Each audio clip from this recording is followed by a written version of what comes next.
President Ramchandra പൗഡയിലും പ്രധാനമന്ത്രി K P Sharma ഒലിയും സ്ഥാനം ഒഴിഞ്ഞതോടെ രാഷ്ട്രീയ പ്രതിസന്ധിയിലാണ് നേപ്പാൾ.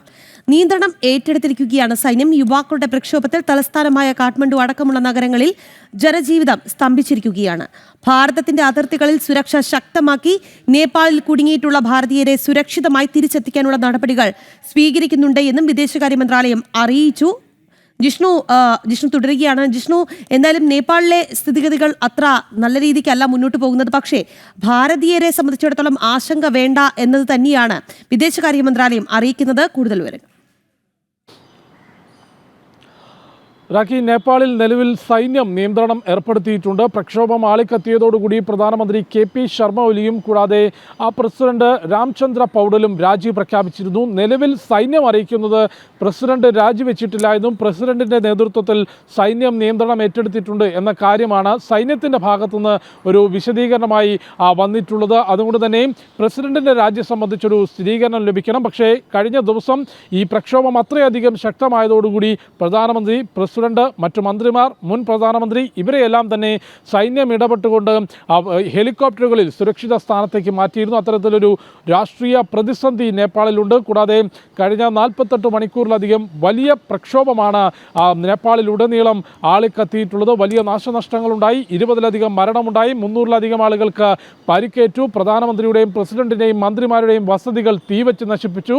മുൻ പ്രധാനമന്ത്രിയുടെ ഭാര്യ ആ തീവപ്പിൽ വെന്തുമരിച്ചു. അത്തരത്തിൽ വലിയ പ്രക്ഷോഭം, ഒരു രാഷ്ട്രീയ പ്രതിസന്ധിയിലേക്ക് നേപ്പാൾ കടന്നുപോയി. ഭാരതീയരെ സംബന്ധിച്ച് മലയാളികൾ ഉൾപ്പെടെ നിരവധി ഭാരതീയരാണ് നിലവിൽ നേപ്പാളിൽ കുടുങ്ങിക്കിടക്കുന്നത്. അതല്ലാതെ നിരവധി ഭാരതീയർ നേപ്പാളിൽ സ്ഥിരതാമസമാക്കിയവരുണ്ട്, വിവിധ ജോലികൾ ചെയ്യുന്നവരുണ്ട്.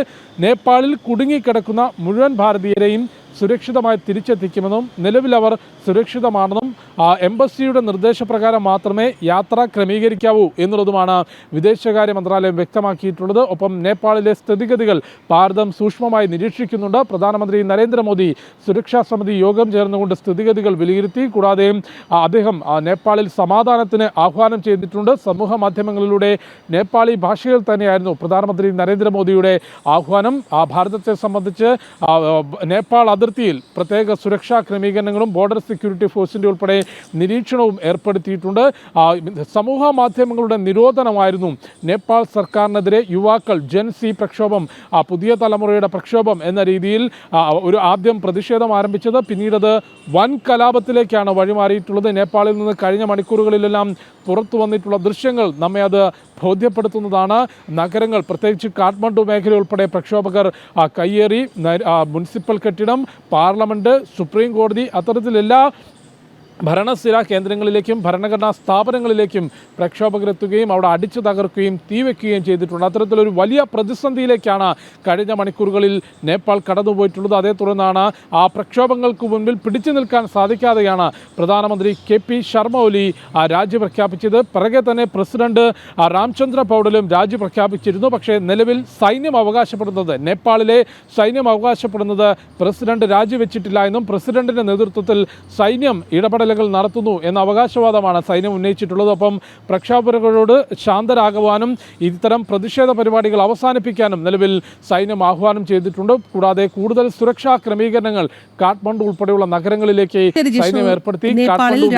പ്രതിസന്ധി അതിരൂക്ഷമായി തുടരുകയാണ്. പക്ഷേ അവിടുത്തെ സ്ഥിതിഗതികൾ ഭാരതം സസൂക്ഷ്മം നിരീക്ഷിക്കുന്നുണ്ട്. ഭാരതീയരെ എത്രയും പെട്ടെന്ന് സുരക്ഷിതമായി തിരിച്ചെത്തിക്കാനുള്ള നടപടികളാണ് വിദേശകാര്യ മന്ത്രാലയം സ്വീകരിച്ച് വരുന്നത്. ജിഷ്ണു കൃഷ്ണനാണ് വാർത്തയുടെ വിശദാംശങ്ങൾ നൽകിയത്.